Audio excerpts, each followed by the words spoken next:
Welcome to the Leslie Monday Podcast, a show for lovers of all things science fiction in books, TV, and movies. Each week, we'll review something new or dive into an old favorite. So come join me. I'm Leslie, and it's Monday.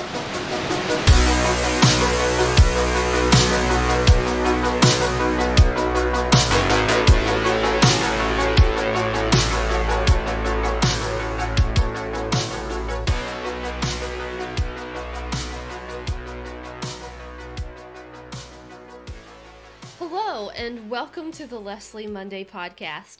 I'm Leslie, and this is it. Today is episode 1. Yay! If you've listened to the 4 soft launch episodes, I'm sure this may feel like episode 5. But in my book, this is the officially official episode 1 of the Leslie Monday Podcast. And if you're new, again, my name is Leslie. I review science fiction, books, TV, and movies. You may have heard me guest host over on the Critics Not Cynics podcast with Patrick and Pat. And if you did and joined me from there, thank you so much. I really appreciate the support as I foray out on my own, without having Patrick and Pat there to kind of discuss things with. I do have a couple of housekeeping things I wanted to go through before we jump right into today's episode, and I'll try not to make that too long. I just wanted to let you all know that you can listen to the podcast on Podbean, or you can follow me on YouTube. It's the same name, Leslie Monday Podcast at YouTube, the channel name. And I will be getting the podcast onto Apple Podcasts, Google Podcasts, things like that very soon. If you're ever in need of any of my social media links, you can find all of them at my website, which is lalunsford.com, and I'll have this in the description below. If you're listening on YouTube, I'll have that in the description box below as well. And I felt like just giving you one place to go to for all my social media links was a little easier than saying, here's my Twitter handle, and here's my Instagram, and then here's the Facebook page, and it's just, if you go right to the website, there's a social media bar, and it has all the little icons there for you, and you can go right to each one. I just thought it saved some time. And speaking of links, one of the links that you can find there is a link to the Patreon that I'm working on getting started up as we speak. Because I review science fiction, and I want this to be more of a conversation. I know this is a huge genre with lots of passionate fans, so I wanted to hear from you. Send me your suggestions. What book should I read next? Which show would you like to do? What movie do you think every science fiction person, who claims to like science fiction has to have seen this movie? Send me your suggestions. And I'm going to compile a list, and over on Patreon, we'll have a $1 level where we can all vote. Well, you can vote. I'll set up the poll, but you can vote and, determine what we do next on the show, because I really want it to be more of a two-way street and not just me, speaking into the vast abyss. Okay, so that is all of the housekeeping that I wanted to do. Oh, yes, one more thing before I jump into the episode. Today's episode is The Expanse, Season 5, Episode 1, called Exodus, and I just wanted to let everyone know that I have read all of the Expanse books. So I will try my best to not accidentally say something that might be a plot point from a book where we're not at in the show yet. I'm going to try and remember to not do that. But if you are wondering, yes, I have read those books. I already know what happens, or the bones, I guess. I know the skeleton of what's going to take place here in Season 5. And knowing that and having read the book is one of the reasons why I'm so excited to get into this season. Okay, so all of that's out of the way. Season 5, Book 5, Nemesis Games of the Expanse. One of the things that I really liked about the book was this was the first one where we got a point of view from each of our 4 Rossi crew. So for Nemesis Games, we actually get the point of view of Alex, Naomi, Amos, and Holden. And I think it's the first book that we get just the 4 of them, and I really enjoyed that in the book. So I'm excited to see how that plays out in the season. So the next thing I wanted to do as an overview before we really dive in is shout out again to the music. If you listen to the soft launch episodes, you know I really appreciate good background music. I love it when the music helps create the atmosphere for the scene. It enhances what's going on in a scene and doesn't take away. It's not like some loud noise or you're distracted by it.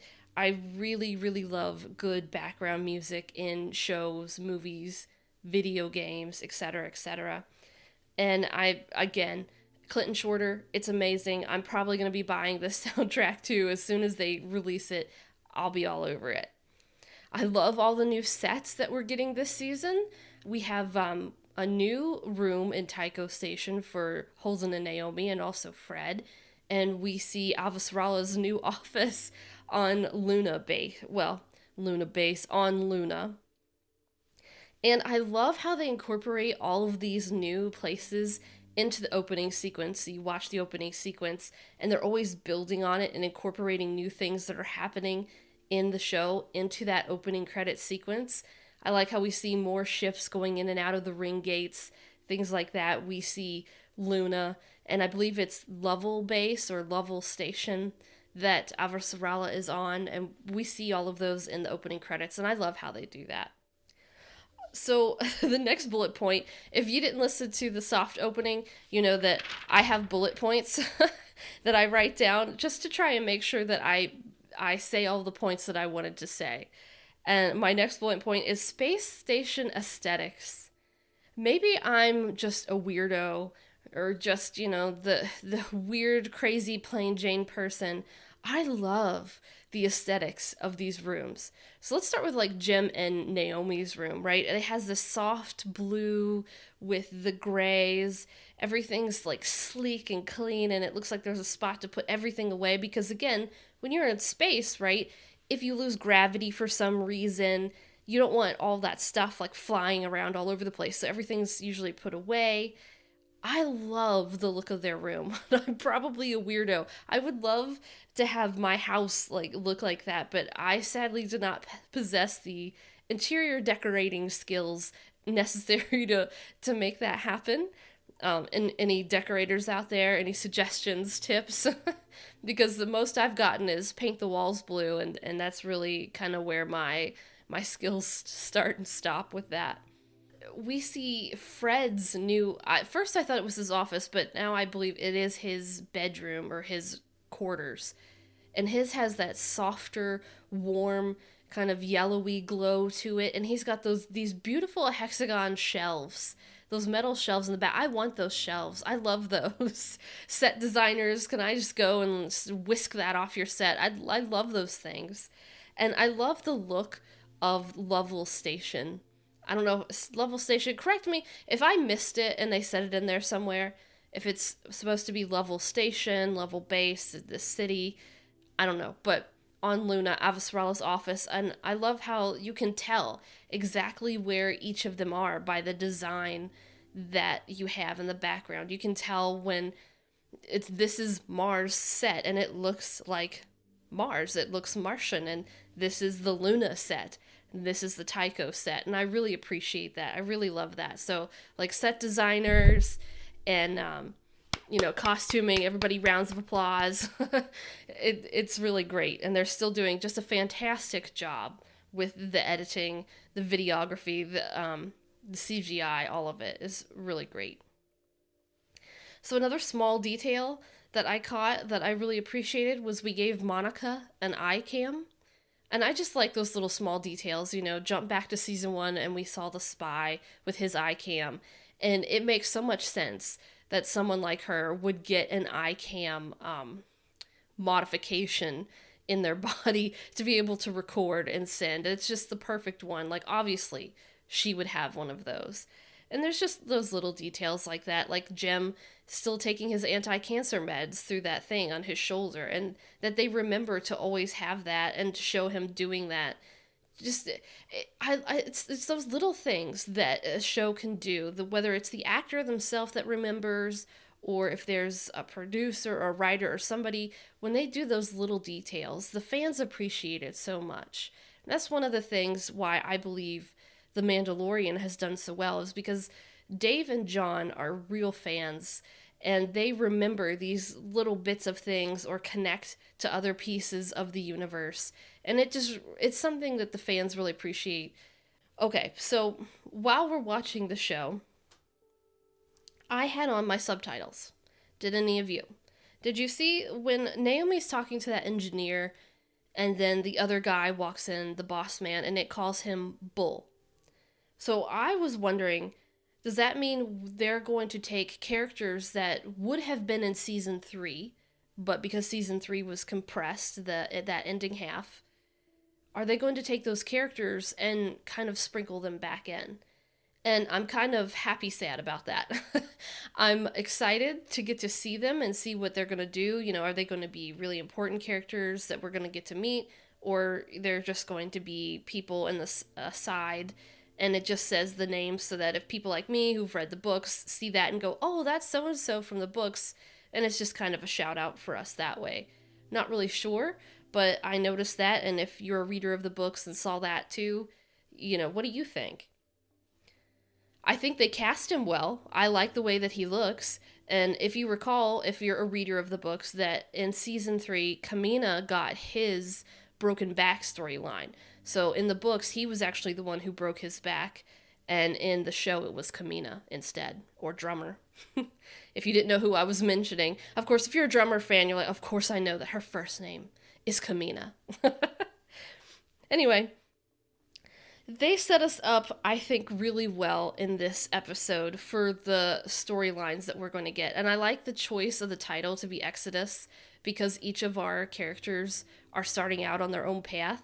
And I decided to try and put my bullet points in lumps for each story or each storyline, what I consider them together. So I have Holden/Monica on Tycho as my first bullet point. You can really tell right now in this space that Holden's they're coming down, in the relax. There's from the refit of the Rossi, from everything that just happened in season 4, right? But he's also, you can tell, kind of feeling useless. And he doesn't know what to do next. He's sitting around, Rossi's being refit. What do I do? Going through the news, but he doesn't have a purpose. Jim's really a character, I think, that needs something to do, a mission. I feel like he's the kind of guy who can relax for maybe 2 weeks tops, but then he needs something to do. He needs a project. You need to tell him to go, I don't know, cut the grass or redo the patio or something. Like he's a guy who needs to work on something. And right when all of this is coming together, of course, because isn't it from the magic of entertainment?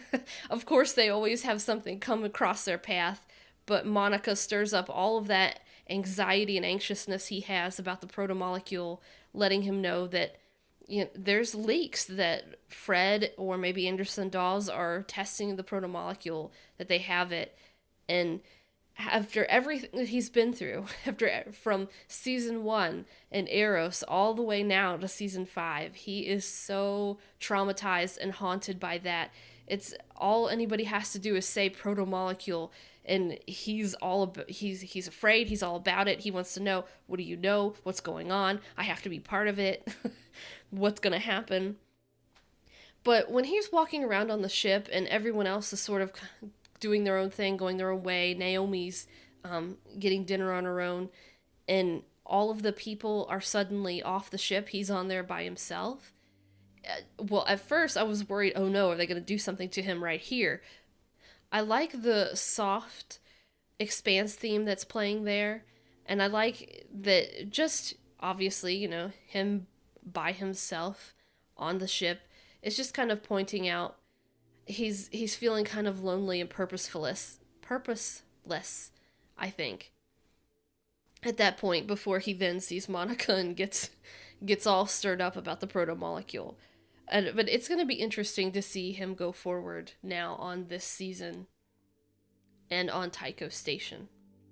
So the second bullet point I put down was Amos and heading back to Earth. I'm really excited to get more of Amos's backstory, in live action instead of in book form, but just to see how they decide to play it out for us in the show. That's one of those things that I can enjoy a book and love the book, but I also want to see it visually represented for me. So the transition of Amos's ship when it's landing on Luna Station is absolutely beautiful. I believe the ship he was on was the Lazy Songbird, but that transition was beautiful. And I believe the station is Lovell Station for Jim Lovell, the Apollo astronaut, also the commander of Apollo 13. And shout out Ron Howard, Tom Hanks, Apollo 13. One of my absolute all-time favorite movies. If I was only able to grab one movie before everything else exploded, that is the one that I would be looking for. Love that movie. That transition with just the music playing and watching his ship as it comes up to Luna and lands, it reminds me of 2001 Space Odyssey, where you get those space scenes with just the beautiful music playing in the background, and you're just kind of watching it basically like a ballet almost, and it's beautiful. I love that they took the time to show us the beauty in things like that, and not just, all right, here he is, he's on the station, ka-chunk, the ship lands, and there we go. That it's a really beautiful transition, and I really like that. Of course, I love that Amos took Mercury's bag and he just crossed his name out, and he's got that on there. I didn't forget about his fight scene on the ship there. I like the fight scene. I don't know if I've seen one cut that way before, where it's a flashback, but it's a flashback to like probably just 2 minutes prior that he took these guys out, but we see it in pieces. And I really liked the way that they edited that, the way they filmed it. It's always interesting to me to see how different shows handle fight scenes and choreography like that, because you could tell there's definitely a competition between the shows. Who can do it better? Who's more accurate? Who's more, this is just superfluous for for how it visually looks versus this is what you would actually do in a real fight, etc., things like that. But it's always interesting to see how they choose to do a fight scene, and I like the way they cut that, especially with him washing the blood off of himself in the shower there. I like the way it was cut. And you can't go through that without pointing out the absolutely hilarious dynamic between Amos and Avasarala. I absolutely love and appreciate their relationship, and I love the levity and the comedic relief that you get between them. It is fantastic. I love that he called her Chrissy, and I hope that he continues to do so throughout the rest of the season. And she can hate him for it every time, but I just want him to keep doing it. It's so great. So the fourth storyline that we have going here is kind of lumped together of Alex, but then also Bobby and Avasarala, and I kind of just put it all together because their story is mostly focused on Mars. So we see Alex is back on personal business with his wife. It doesn't go very well, but he meets up with Bobby, and I think when we see him meeting with Bobby, we see her being really frustrated with him, but I think it's mostly because she's looking at him as naive. You're like, what are you doing here? Because she has a purpose right now. She has this mission that she's on of getting into this black market space and trying to take down this conspiracy that she's working with Avasarala on. And, she really does just see, he's just like, oh, everything's great. Pollyanna glasses, rose glasses on. And it's frustrating to her. And I think that they just didn't have a good meeting there. And that's why. I love the message that she got from Isai's wife. I like that we got to kind of see the tie-up of that storyline, and that she did go ahead and help send them on their way through the rings and fulfill his dream, because that's what he wanted for his wife and children, was to be able to colonize through the ring. So I like seeing the progression of the conspiracy theory, the black market conspiracy storyline from last season. And you can tell how long Bobby and Avasarala have been working on it, that they have that storage room just full of black market weaponry and a Goliath suit and things like that. I'm excited to see where the story is going to go. I kind of already know, but I don't want to say too much, but I kind of know the direction that it's going in. Knowing that they're going to wrap up with season 6, they could change some certain things, but I have the general idea of how it's going to go, and I'm just really excited to see it play out in live action. So, our fifth storyline that we have, I've lumped together Naomi, Philip, and Marco. I like that we have a season 1 payoff now. Season 1, Naomi asked Fred to help her find somebody that she'll come to him with a name. Last season, she went to him with the name, and now we have that payoff where Fred has helped her find her son, and she's preparing to go and try and rescue him. We saw in the ending of season 4 that she still feels guilty for what happened between her and Marco, and not about leaving Marco, but she feels guilty that she wasn't able to take Philip with her. And of course, she still feels guilty about the people that were on that ship that got destroyed. And I think this is sort of, in her mind, she's going to try and do a little bit more to redeem herself. She's going to try and save Philip from Marco and get him out of that life and maybe spare him from doing something like she did unknowingly and then ended up killing so many people. I like the introduction of Philip in the beginning here, that we see all the cold, ruthless influences from Marco on him. So we've been introduced to Philip raised by Marco, and I'm hoping that as we go through the season, we'll get to see a little bit more of Naomi in him as it goes on. So speaking of Marco, who better to really kind of wrap up our discussion with but the man himself. He has all of this charismatic dictator, passionate speaker thing going on, and it's great. And it's great because this is fiction, but also because he's such a great antagonist. It makes for a really good antagonist. And one of the things that I have always believed is that you can't have a good story without a good enough villain or a compelling antagonist. Because just having interesting characters, well, that's fine, but then are they really that interesting if there's no problem for them to solve, if there's no valley of darkness for them to get through, if they're never challenged, if there's no antagonist who wants to knock down everything that they do? So I think Marco is a really good antagonist, and I love that he has those ties to Naomi and Philip, and we've got like that parent thing going on, and between the two, and their, the two parents and the child, that he has personal ties to all of our people, right? Because then Naomi has personal ties to the rest of our Rossi crew, and it just kind of spreads out like a web. I love it, and I'm really excited to see the progression of his character throughout the season. Without getting too much into book spoilers, I know that I have seen some reactors who are all theorizing about Marco and his rocks and where they're going to go. For the most part, I feel like most people understand or have guessed correctly what's going to happen. And as long as they don't change anything from the books, I'm just waiting to see it happen. I don't want them to end up stretching the storyline out for most of the season, especially with knowing that they're going to wrap up with season 6. I don't want them to be thinking, well, we have 10 more episodes, so we have basically 20 episodes to do this story. I don't want them to pull it out that long. So when I saw the time frame on the one rock, I'm thinking, are you pulling out the story that long, or is that just the rock you're looking at, or are we going to get right to it? I feel like I sound like some sort of terrible evil maniac just waiting for something bad to happen to all the characters. But, it's entertainment, and it's only interesting if they have a problem to solve and things to work through.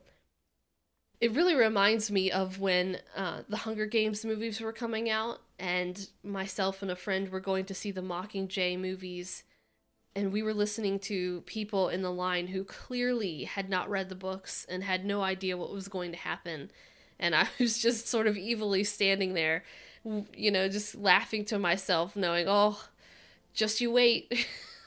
I'm going to watch your reaction to see what happens. And one of the things for season 5 that I'm excited to do is for the reactors that I do follow on YouTube who haven't read the books, I'm excited to see their reactions to things that are going to take place in season 5. That's one of those things.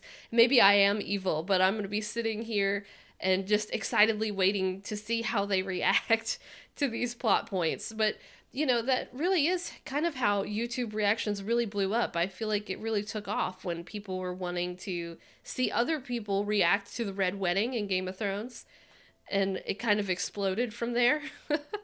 So here I am. This is it's not Game of Thrones, but this is the one I've been waiting for, season 5, The Expanse. I'm ready and waiting to see how everybody else is going to handle everything that's going to happen this season. I'm excited.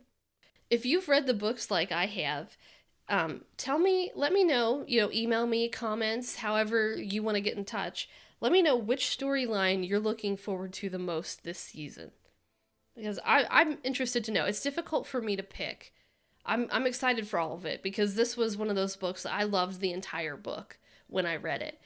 So that is all the bullet points I had for The Expanse Season 5, Episode 1, Exodus.